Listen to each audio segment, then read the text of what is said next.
figure que je suis dans l'état du Maine, dans la ville de South Portland. Et honnêtement, j'arrive toujours pas à m'en rendre compte, quoi. C'est trop chelou de se dire que je vis sans ma mère, sans ma soeur, sans mes amis. Que si j'ai besoin de parler à ma mère, il faut que je demande à mes amis de lui envoyer, un message pour qu'elle puisse m'appeler. Que ma mère n'est pas à ma disposition H24. C'est vraiment bizarre de me dire ça.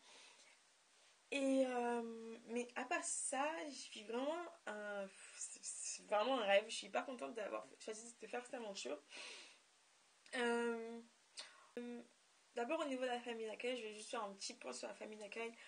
Juste pour dire que franchement, malgré mes réticences, vu que je vis avec une femme de 59 ans qui vit en appartement avec 2 chats, en fait, quand on m'a présenté la situation, j'étais un peu là, ok d'accord, c'est pas du tout ce qui me va, ça va pas le faire. Mais en fait, ça le fait totalement. On s'entend vraiment super bien. Le plus plaisir, c'est vraiment qu'elle, dès le début, elle m'a fait confiance, qu'elle me laisse plus ou moins faire tout ce que je veux, que j'ai par rapport à mes libertés que j'ai en France, je les ai quand même à peu près toutes. Chose que, franchement, je suis assez contente. Elle ne prend pas beaucoup, elle me demande pas beaucoup de choses.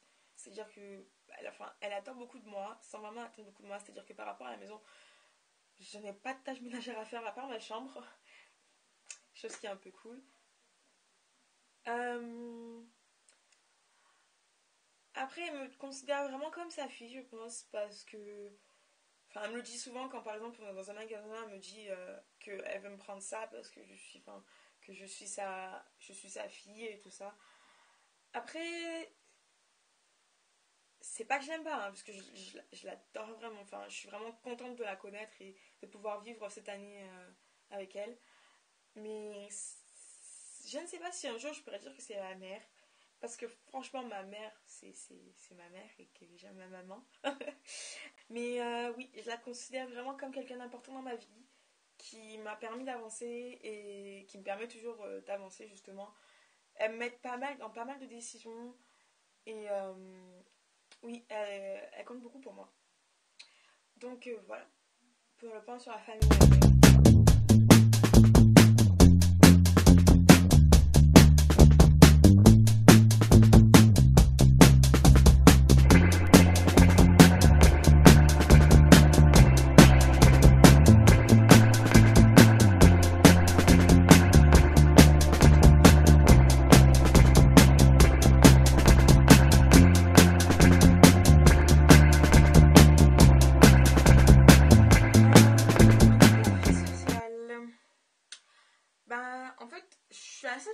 Parce que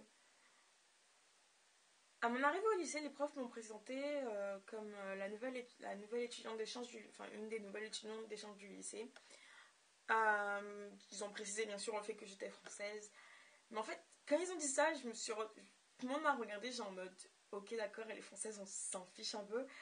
J'étais un peu déçue, mais parce que je m'attendais à un accueil hyper chaleureux, genre oh mon dieu, elle est française, trop la classe.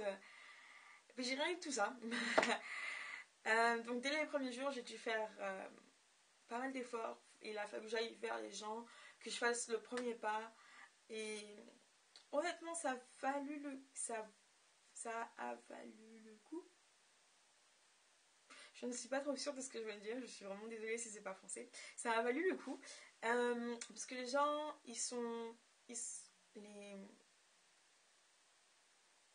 les gens sont vraiment extra. Et puis, en fait, dès que tu vas vers eux, ils vont te poser des questions par rapport à de là où tu viens, tout ça. Et puis après, après, on commence à avoir des vraies discussions, pas que seulement sur mon pays, enfin sur la France. Et c'est à partir de ce moment-là qu'on commence vraiment à se faire des amis. Et puis après, il y a des gens qui te parlent juste parce que t'es française. Et puis il y a ceux qui veulent vraiment être ton ami. Donc ouais, je suis assez contente de ma vie sociale. Et voilà.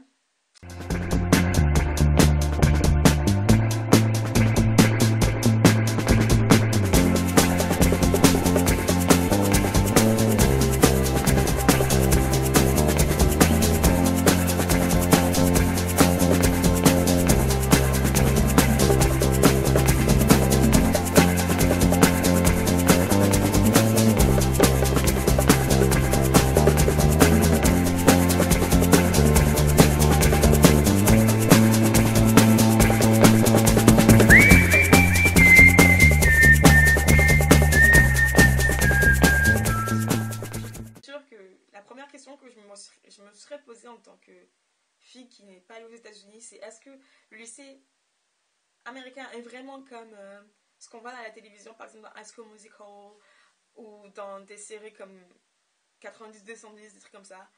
Et la seule réponse que j'ai à répondre, c'est oui. Oh mon Dieu, vous vous en rendez même pas compte. C'est juste, c'est un truc de ouf parce que jamais tu pourrais enfin, rien que le fait déjà qu'on puisse choisir ses cours, c'est juste extra.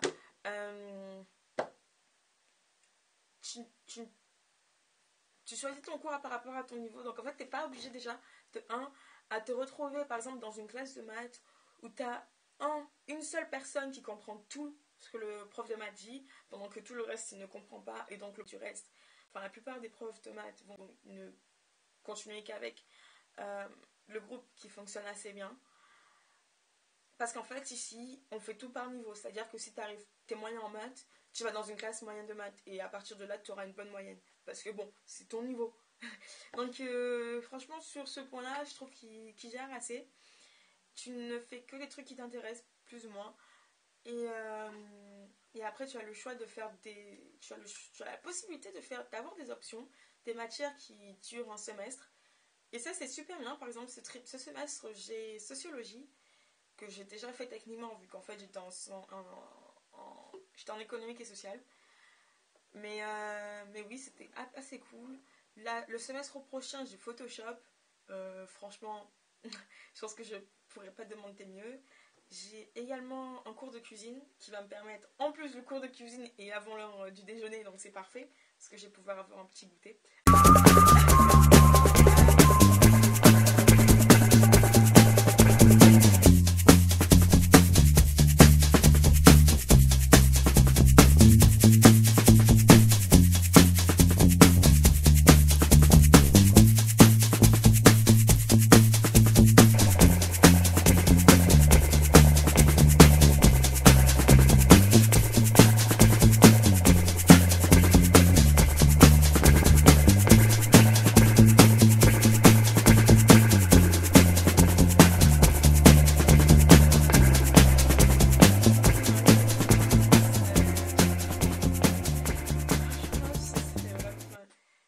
Je suis vraiment tellement bien ici que j'ai vraiment envie de rester.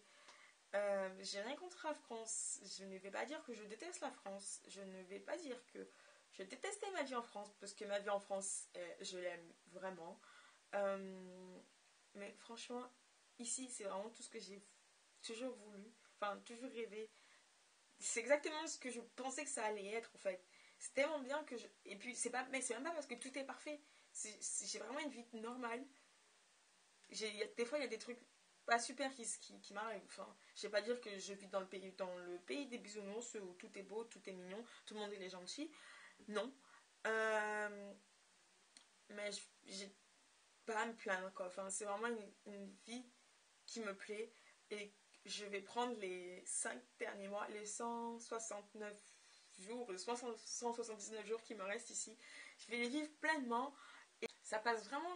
J'ai même pas le temps d'avoir le mal du pays, en fait, parce que le temps passe tellement vite que j'arrive même pas à me rendre compte. Ça fait déjà 110 jours que je suis ici.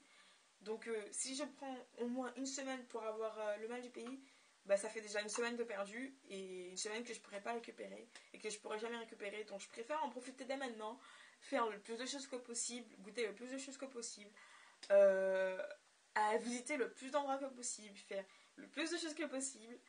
Et pour que quand je puisse retourner en France, je n'aurai rien à regretter, parce que j'aurais vécu mon aventure le plus pleinement que possible.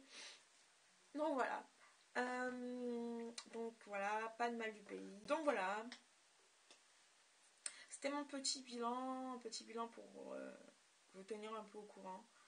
Parce que je suis un peu flemmarde pour écrire tout ça à l'écrit. Pour écrire tout ça à l'écrit, waouh. Super. Wow, ça va faire un peu mal quand je vais revenir en France et que je vais devoir parler français, un vrai français, à des vrais français. Je suis super contente et à la prochaine.